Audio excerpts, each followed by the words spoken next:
querida igreja. Amém. Deus é maravilhoso. Está me ajudando aqui hoje de forma assim, impressionante. Já fizeram aqui a introdução na hora do louvor, na hora da administração da oferta. É bom quando a gente tem convicção daquilo que Deus quer falar com a igreja. Amém? Você está feliz com Jesus? Amém. A Dai já fez essa pergunta e eu quero reforçar, porque tem tudo a ver com aquilo que nós vamos compartilhar nesta noite. Deixa eu ver se a gente consegue.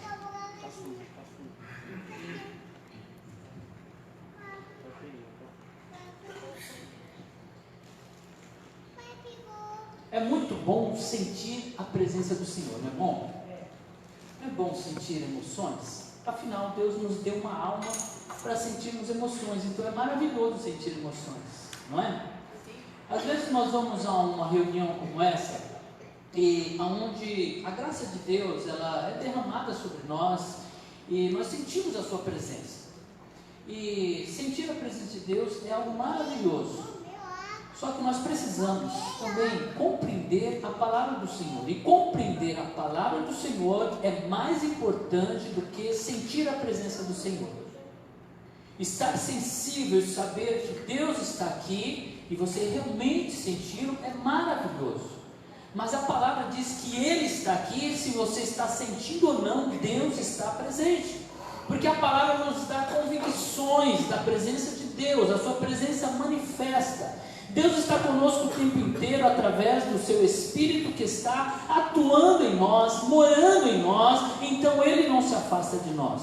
E a palavra também diz que no momento como esse, que a igreja se reúne, e ela diz assim, onde se reunir 2 ou 3 em meu nome, aí eu estou. Então é um reforço que Deus se manifesta no meio do seu povo. Então é certeza que Deus está aqui presente agora com o seu Espírito atuante em nós. Então, além de sentir, nós precisamos compreender a palavra de Deus. Sabe por quê? Senão passa um tempo e alguém pergunta para você, como é que foi o culto na quarta-feira? Aí nós vamos dizer o quê? Foi uma bênção. Mas aí, o que pregou? O que falou? Ah, não sei, eu só sei que foi uma bênção. Por quê? Eu só senti a presença do Senhor, mas não absorvi o conhecimento do Senhor. E o conhecimento do Senhor, Ele nos liberta.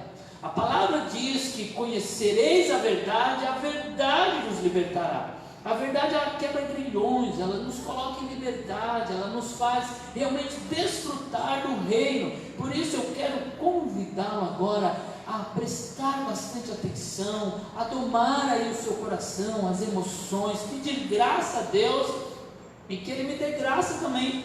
Intercede pelo pregador, pelo pastor que está aqui e nós vamos juntos caminhar na palavra de Deus, amém? Filipenses capítulo 4, verso 12, está dando para enxergar aqui? Se for preciso, olha, abaixa um pouco, deixa a luz mais no meio aqui para não perder a filmagem, mas para a gente conseguir acompanhar bem legal aqui, amém? Filipenses 4,12 diz assim: sei o que é passar necessidade e sei o que é ter fartura. Aprendi o segredo de viver contente em toda e qualquer situação, seja bem alimentado, seja com fome, tendo muito ou passando necessidade. Que segredo maravilhoso o apóstolo Paulo aprendeu. Ele aprendeu a viver contente em todas as coisas. É sobre isso que nós vamos falar, o segredo de viver contente. A carta aos Filipenses, ela é tida por teólogos, aqueles que estudam a palavra de Deus, examinam, eles dão a esta carta também o título de Carta da Alegria, ou Carta do Contentamento. E olha que o apóstolo Paulo, ele estava preso, e foi no período bem difícil da sua vida que ele escreveu essa carta. E quando a gente lê, não dá para imaginar que o homem que está segurando a pena, escrevendo estas palavras, está preso, sofrendo aflições, privações, mas ele realmente viveu aquilo que ele escreveu para nós aqui. Amém? Vamos orar?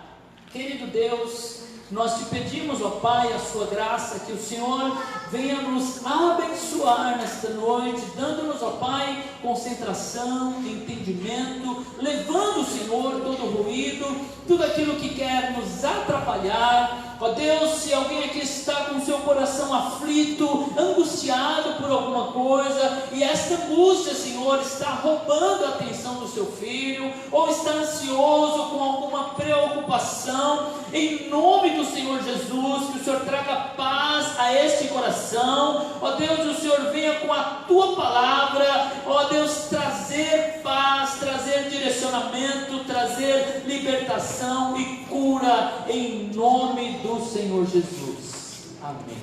Graças a Deus. Daqui a pouco nós estaremos ungindo os irmãos. Desde que a gente fez essa mudança no layout aqui, nós não fizemos isso. Então, meu querido diácono, meu Deus, ora. Depois nós vamos fazer o corredor hoje de assim. E aí os irmãos vão vir por esse corredor, passar por aqui e voltam por aquele. O senhor me ajuda? Com o Carlos, a gente se organiza dessa. Então os intercessores, quando eu chamar, você já se posiciona aqui e lá. Ok? Para a gente fazer esse momento, eu quero realmente ungir os irmãos, que essa palavra que o Senhor deu e trouxe ao meu coração, realmente para a gente quebrar, né, grilhões e coisas que às vezes nos aprisiona em sentimentos, e o Deus não quer realmente que a gente viva desta forma. Amém? Eu quero falar sobre uma velha conhecida nossa, que costuma chegar sorrateira, né? Devagarzinho, ela vai chegando, vai ficando, você não vai percebendo, e quando você vê, ela já te envolveu, já está do seu lado, né? E ela já está te abraçando. E eu, quando estava aqui, eu me lembrei, né, da Kathleen, a namorada aqui do Mateus, né? Porque ela é assim, eu fiquei observando, né, as pessoas, ela chega para a Juliana assim, vem. Ela senta do lado, elas começam a falar ali e vão fazer alguma coisa, aí daqui a pouco ela pega na mão, daqui a pouco ela vai envolver no braço, daqui a pouco ela está deitada no ombro dela assim, ó. Então, não é assim? Quando você vê, eu estou aqui me ensinando, daqui a pouco ela está assim bem. Sabe de quem me lembra? De João, o apóstolo. Ele também era assim. A palavra diz que ele tinha a capacidade, sério, de se reclinar no peito de Jesus quando ele estava à mesa. Né? E olha que este homem era conhecido como os Boanerges, né? Ele e o irmão dele, que eram filhos do trovão. Imagine que homens era esse, né? Como eles eram e como Deus transformou a vida deles para que depois ele fosse considerado o apóstolo do amor. Quando a gente lê o Evangelho de João, né, nós sentimos esse amor. Ele faz questão de se referir a ele mesmo, aquele discípulo que Jesus amava.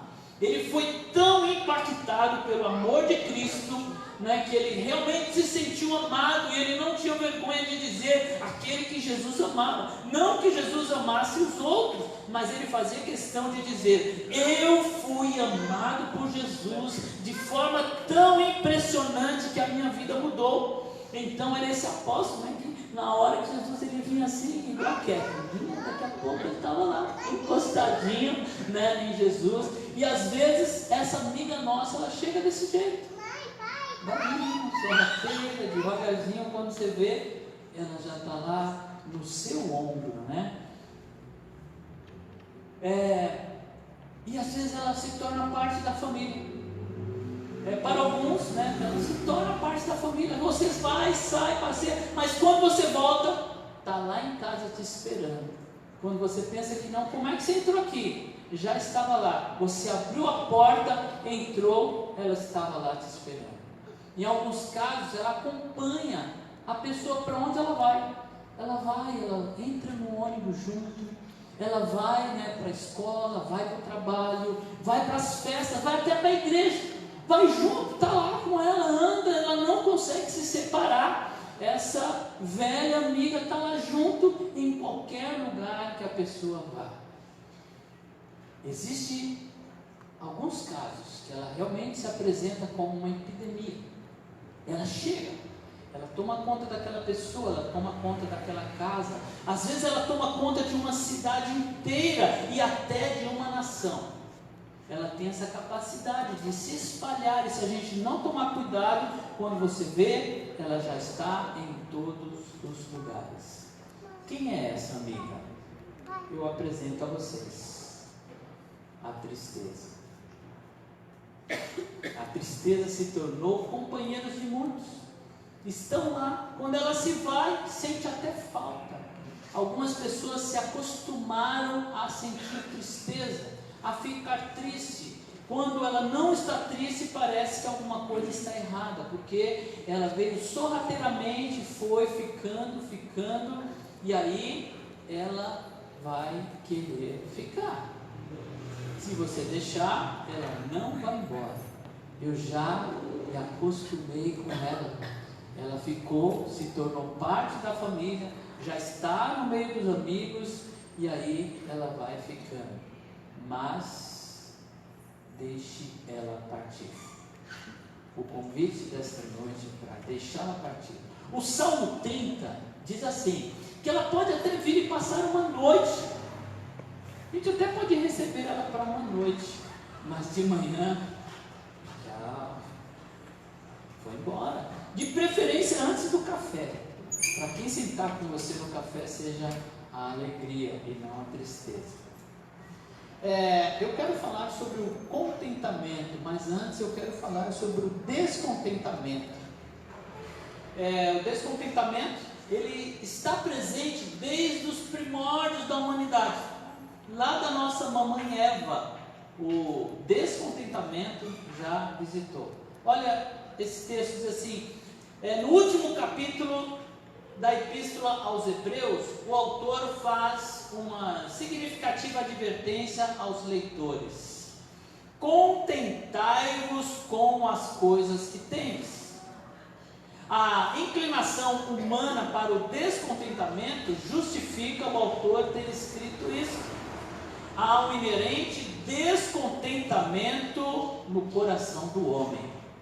Nós estamos propícios a ficar descontente. O nosso coração fica dessa forma. A desobediência de Eva no jardim do Éden revelou que o seu coração desejou obter aquilo que não lhe foi oferecido. Foi oferecido sorrateiramente pelo nosso inimigo, por Satanás, afirmando que se ela provasse do fruto, ela se tornaria uma pessoa mais completa. Ela provou do fruto na expectativa de que obteria o que o ardiloso adversário lhe ofereceu, mas ele é conhecido como o enganador. Mas ele trabalhou trazendo descontentamento para ela, com tantas árvores no jardim. Eu desconfio que Eva não provou de todas, porque ela não provou da árvore da vida. Porque quando eles são colocados para fora, Deus diz assim, coloque um anjo aqui com uma espada, para que eles não voltem, não comam da árvore da vida e vivam para sempre. Se eles comessem desse fruto, que estava entre todos aqueles que ele deixou, o melhor, da melhor qualidade estava lá, mas ela ficou descontente quando a serpente falou com ela, olha, tem algo aí que Deus não quer dar para você. Como? Não tem? Então o único ficou parecendo que tomou o lugar de todos os outros. O resultado foi que a mulher não obteve o que esperava. Daquele momento em diante, estar descontente com a provisão de Deus passou a ser a inclinação natural do homem. Ficamos descontentes com aquilo que Deus tem provido para nós. Não sabemos festejar e celebrar a provisão que o Senhor disse que nos daria. O homem tornou-se descontente com as coisas que possui, com a porção de bens que recebeu, com os talentos que Deus lhe deu, com o seu cônjuge, com os seus dons, com o seu emprego, com a sua igreja, com os seus líderes, com a condição atual, enfim, descontente com todas as coisas. Por mais que ele recebeu de Deus, ele olha e parece que o do outro é mais atraente, ele fica descontente, o outro olhando, querendo dele, e ele querendo o do outro. Isso é descontentamento.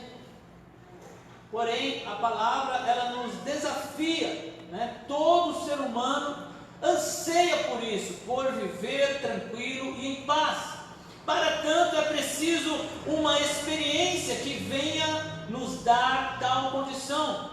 Foi esta a experiência que o apóstolo Paulo experimentou. Foi esse o segredo que ele aprendeu de Deus: saber viver contente em toda e qualquer situação. E ele não conseguiu isso do dia para a noite. Foi em sua caminhada com Cristo, em suas experiências com Deus, ele foi aprendendo a ter contentamento. Notamos ser comum as pessoas dependerem de coisas materiais para dizerem que possuem felicidade. Porque nós vemos muitas vezes a pessoa afirmar: se eu tiver um carro, aí eu serei feliz. Se eu tiver uma casa grande, eu serei feliz. Quando eu tiver a minha própria casa, ou quando eu me casar, ou quando acontecer alguma coisa, nós vamos relacionando, né, aquilo que é material à nossa felicidade. Foi perguntado, né, a um homem estudioso, né, que trabalhava com finanças, um homem de Deus, quanto de terra, né, é necessário para que um homem seja feliz? Ele respondeu: só um pouquinho a mais. E a gente pode aplicar essa verdade, né, em todas as coisas. Quanto de dinheiro alguém precisa para ser feliz? Só um pouquinho mais. Porque nunca vai estar bom. Só mais um pouquinho, só mais um pouquinho. A alegria do homem não deve estar condicionada ao que possui, pois é assim que a Escritura afirma, e é assim que Paulo vivia, pela palavra de Deus. E aí, nesse capítulo que nós lemos, né, o apóstolo Paulo vai fazer esta abordagem e vai trazer, né, que nós precisamos viver alegres, estar contentes. Não é assim que a palavra diz que a alegria do Senhor é a nossa força? É ela que deve ser a nossa companheira, ela deve estar presente em nossas vidas. O Salmo 4, verso 7 diz assim: enchestes o meu coração de alegria, alegria maior do que daqueles que têm fartura de trigo e de vinho. O salmista está dizendo: olha, a alegria que eu experimentei com o Senhor, ela é maior do que ter a mesa repleta de alimentos, de fartura, ou mesmo do que estar embriagado, ou do que as drogas, né, podem proporcionar ao ser humano.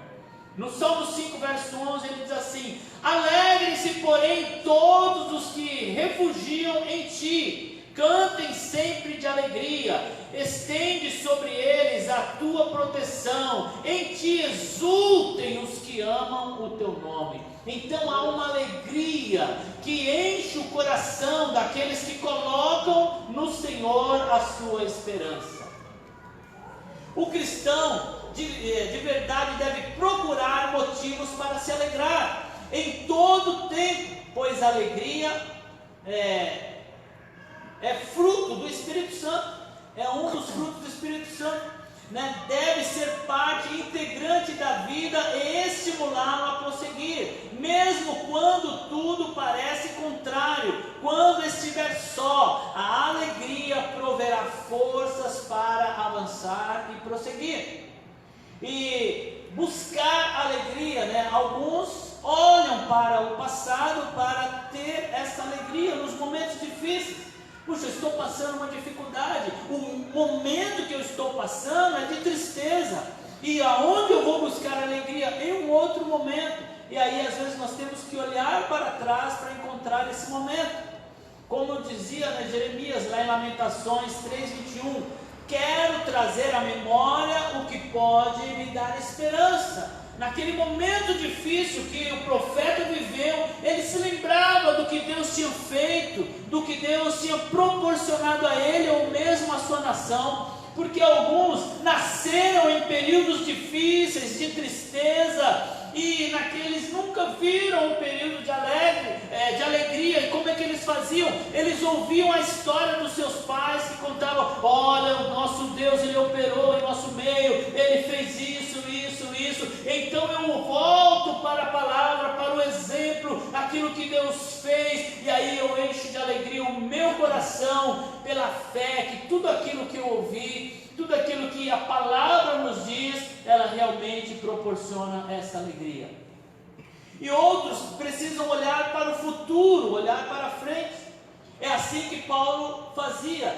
Paulo sempre mantinha como objetivo em sua vida perseverar a alegria em seu coração. Devemos seguir esse exemplo e não deixar que em determinados momentos a turbulência venha nos cegar e nos afastar do nosso alvo. A alegria fará com que afirmemos como está escrito: prossigo para o alvo. Paulo dizia, ficou para trás, eu olho para frente, eu estou indo para Cristo. Ele olhava para a eternidade, para o encontro que ele teria com o Senhor. A alegria fará com que afirmemos, como o apóstolo Paulo disse, prossigo para o alvo. O apóstolo sofreu mais perseguição do que qualquer outro em seu tempo, mas nada do que daquilo que ele viveu tirou o seu objetivo. No entanto, ele afirmava: levo no meu corpo as marcas do Senhor Jesus. Um homem que sofreu açoites, naufrágio, perseguição, foi apedrejado, dado como morto, está preso agora, escrevendo e dizendo: alegre-se no Senhor, se regozijem nele. O que eu faço? Eu também tenho as minhas estratégias em momentos difíceis. Eu faço as duas coisas. Eu olho para trás, eu lembro do meu chamado, do que Deus já fez na minha vida. Eu lembro de quando Deus me separou para o ministério, de quando Deus me enviou, os momentos que eu tive com Deus. Eu me lembro dos homens da Bíblia, eu me lembro de Jó, eu me lembro e eu olho para trás, e com isso eu vou buscando esperança para atravessar os momentos difíceis. E eu também olho para o futuro. Eu tenho expectativa do amanhã, de como vai ser, do que Deus vai mudar, do que Deus vai realizar, porque Ele nos chamou para algo, Ele não nos abandona no meio do caminho. Eu olho às vezes para a eternidade e me lembro que eu vou estar com Cristo, vou desfrutar, mas eu tenho uma coisa que eu gosto muito de fazer. Eu faço isso, eu já me imagino dando testemunho. Quando eu estou numa situação difícil, eu falo: não, isso aqui vai passar e eu vou testemunhar esse respeito. E eu já me vejo lá contando a situação difícil que eu passei e como Deus me livrou dela, porque eu tenho certeza que Ele vai me livrar, porque Ele disse que faria. Então eu ponho a esperança nele, eu já começo a imaginar: eu vou contar, eu vou escrever sobre isso, eu vou pregar sobre isso. Então eu olho para o futuro também para encontrar alegria. E é isso que Jesus fez. Jesus, ele olhou para o Pai. Na carta aos Hebreus, capítulo 12, versículo 2, o autor descreve acerca de Cristo, que em meio a tanto sofrimento, em relação ao seu martírio na cruz, ele não hesitou, porém, devido à alegria que lhe estava proposta, ele executou sua tarefa e conquistou o direito de sentar-se à direita do Pai. Jesus olhou para frente e ele começou a visualizar a alegria que inundaria o seu coração quando ele estivesse com o Pai. E aí ele foi avançando, mesmo naquele momento no Getsemane, em que ele disse: olha, minha alma está tomada de tristeza, de angústia. E ele foi e orou uma vez, orou duas vezes, e precisou ouvir um anjo do céu para confortar o Salvador. Diz que um anjo estava ali ao seu lado para dar-lhe conforto, porque a sua alma estava abatida. Mas naquele momento, Jesus suando lágrimas e vertendo sangue, suor e sangue, ele olhava para o Pai e pensava: a alegria que eu terei quando eu estiver ali, e quando eu disser está consumado. E aí o Senhor já pensou na alegria que Ele terá em nos receber e saber que foi porque Ele não retrocedeu, não voltou atrás. Mas tem uma coisa chamada ansiedade. A ansiedade leva o ser humano a viver uma espécie de inquietação, o que produzirá uma correria e muita atividade, como se tal procedimento pudesse levá-lo a alcançar alegria. Pela quantidade de atividade executada, porém, o apóstolo informa que todos os nossos anseios deveriam ser conhecidos, deveriam ser levados em oração diante do Pai. É o que diz em Filipenses 4, verso 4, que diz assim: alegrem-se sempre no Senhor. Novamente direi, alegrem-se. Seja a amabilidade de vocês conhecida por todos. Perto está o Senhor. Não andem ansiosos por coisa alguma, mas em tudo, pela oração e súplica e com ações de graças, apresente seus pedidos a Deus. E aí ele diz: e a paz de Deus, que excede todo entendimento, guardará os seus corações e suas mentes em Cristo Jesus. Você pode aplaudir ao Senhor? Promessa de Deus, que se em vez de ficarmos murmurando, reclamando, chateado com a vida, ansioso, perdendo sono, se nós formos a Deus em oração e clamarmos a Ele e colocarmos tudo aquilo que aflige o nosso coração diante dEle, há uma promessa que dos céus virá paz, uma paz que excede o entendimento. Por quê? Porque essa paz virá no momento que não é comum ter paz, no momento que muitos estão arrancando os cabelos, e aí você vai estar desfrutando de paz, e as pessoas vão olhar para vocês e vão dizer assim: eu não entendo que paz é essa que ele tem, nessa situação que está, atravessando o que está, mas aí é porque nós fomos a Deus e diante dele colocamos, conversamos com ele, entramos lá e deixamos tudo no altar, e essa paz, ela realmente enche o nosso coração. A oração é um dos segredos do contentamento. Falar com Deus, realmente abrir o coração para Ele, e diante dele falar: oh Deus, isso dá assim, isso chateia. Não essa oração religiosa, não é aquela oração que nós fazemos no púlpito, que nós oramos: ó soberano, eterno Deus. É aquela oração do quarto, que está você sozinho lá, que ninguém vê, e você diz: Senhor, tem misericórdia de mim, Senhor, olha, o peso está grande, Senhor, a aflição veio, eu estou sendo perseguido, Deus está acabando, não tenho mais. Olha, Deus, é esta oração diante de Deus que precede a paz que virá do céu. A vida de oração levará o homem a depositar com fé nas mãos do Senhor toda a sua vida. Nós não precisamos de situações favoráveis para termos contentamento. Nós só precisamos do que nós já temos, do nosso Senhor. Contentamento não é acomodação. Ter contentamento é diferente de estar acomodado, de não estar nem aí, de deixar as coisas, de não se posicionar. Isso não é contentamento, isso é acomodação, às vezes é preguiça, né? Mas contentamento é saber que você está vivendo aquilo, louvar a Deus por aquilo, e mais com a esperança do Deus provedor que vem e age em todas as coisas. Firmeza.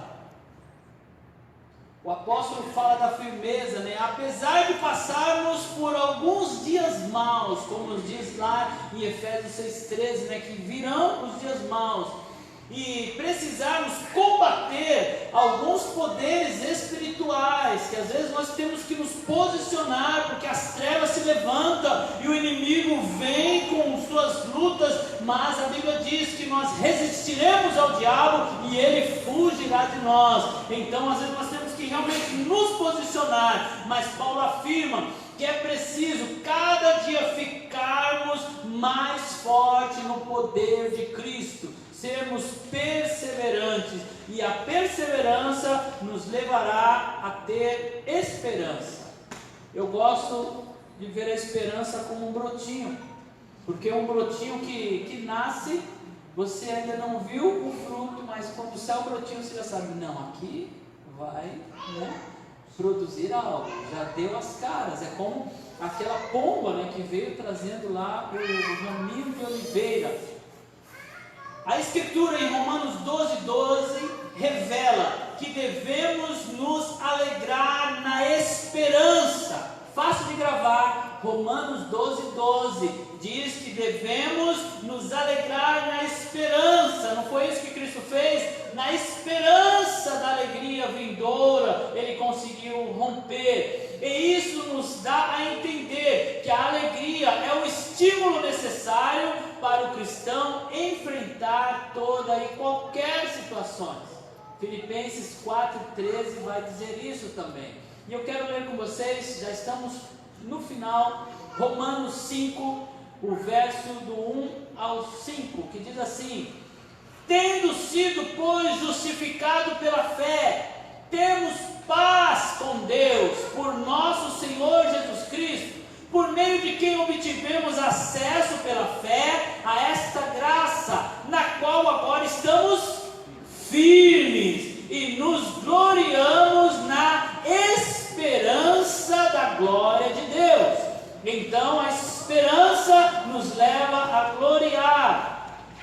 Não só isso, mas também nos gloriamos, olha onde? Nas tribulações, porque sabemos que a tribulação produz perseverança.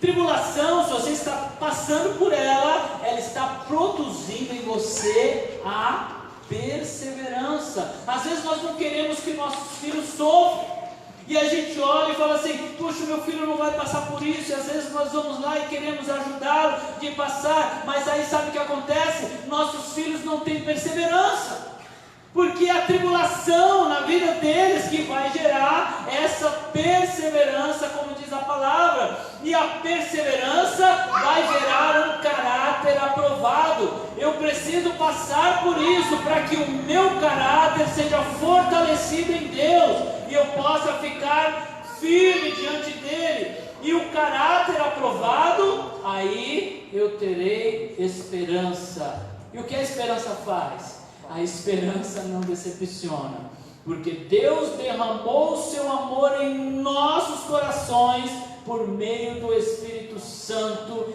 que Ele nos concedeu. Glória a Deus. Aleluia. Se coloque de pé.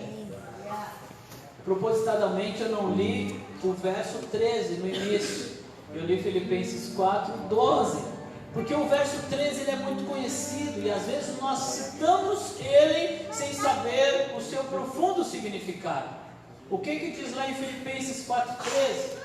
Nós às vezes falamos assim até de cor, né? Soltamos isso, diz que tudo posso naquele que me fortalece.